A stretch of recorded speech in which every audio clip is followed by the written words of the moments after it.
सोचिए जरा, एक ऐसा संगठन जो एक आंदोलन की तरह शुरू हुआ, जिसने एक बहुत बड़े साम्राज्य को चुनौती दी और फिर दुनिया के सबसे बड़े लोकतंत्र को बनाने में अहम भूमिका निभाई। आज हम भारतीय राष्ट्रीय कांग्रेस की इसी 140 साल की असाधारण यात्रा पर बात करने वाले हैं।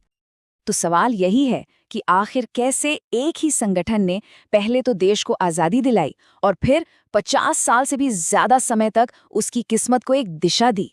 चलिए इस दिलचस्प कहानी में थोड़ा और गहरा उतरते हैं। तो कहानी शुरू होती है इसके जन्म से, और ये जानना जरूरी है कि कांग्रेस शुरू में कोई पॉलिटिकल पार्टी नहीं थी, बल्कि ये भारत के स्वतंत्रता संग्राम का एक धधकता हुआ इंजन थी। बात है 1885 की। A.O. ह्यूम, दादा भाई नौरोजी और दिनशा वाचा जैसे बड़े नेताओं ने मिलकर इसकी नींव रखी। मकसद यूं तो बड़ा सिंपल था, लेकिन अपने आप में क्रांतिकारी था। बस भारतीयों को अपनी बात रखने और एक दूसरे से जुड़ने के लिए एक प्लेटफॉर्म देना। अब ये जो टाइमलाइन है ना, ये कांग्रेस के बदलने की पूरी कहानी बताती है।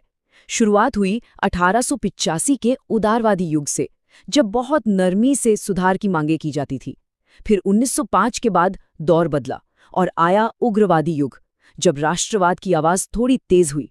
और फिर 1919 में कहानी में एंट्री होती है महात्मा गांधी की, जिन्होंने इसे एक ऐसे जन आंदोलन में बदल दिया जिसने आखिरकार देश को आज़ादी दिला ही दी। आज़ादी मिलने के बाद कहानी में एक बहुत बड़ा ट्विस्ट आता है। अब कांग्रेस का रोल बदल चुका था। वो अब एक आंदोलन नहीं, बल्कि एक नेशन बिल्डर, यानी एक आधुनिक राष्ट्र के निर्माता की भूमिका में थी। चलिए देखते हैं कि ये सब हुआ कैसे।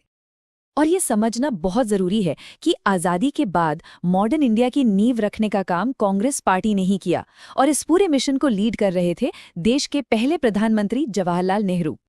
तो सबसे पहला काम था डेमोक्रेसी की नींव रखना। इसके लिए 1950 में संविधान बनाया गया, और फिर इलेक्शन कमीशन और प्लानिंग कमीशन जैसी बड़ी संस्थाएं बनाई गई, ताकि एक नए आज़ाद हुए देश का भविष्य सही और सुनियोजित तरीके से आगे बढ़े। लेकिन बात सिर्फ पॉलिटिक्स तक ही सीमित नहीं थी। साइंस और टेक्नोलॉजी पर जबरदस्त फोकस था। एक तरफ इसरो भारत को स्पेस में ले जा रहा था, तो दूसरी तरफ IITs और एम्स जैसे टॉप क्लास इंस्टीट्यूट्स देश का भविष्य तैयार कर रहे थे। और हाँ, इकोनॉमी को कैसे भूल सकते हैं? ग्रीन रेवोल्यूशन, जिसने देश को खाने के मामले में आत्मनिर्भर बनाया, और बड़े बड़े बैंक्स का नेशनलाइजेशन। ये वो फैसले थे जिनका असर सीधा आम आदमी की जिंदगी पर पड़ा। तो सब कुछ हमेशा अच्छा ही नहीं चल रहा था। अब कहानी के उस हिस्से में चलते हैं जो थोड़ा कॉम्प्लेक्स है। देखिए, जब आप दशकों तक पावर में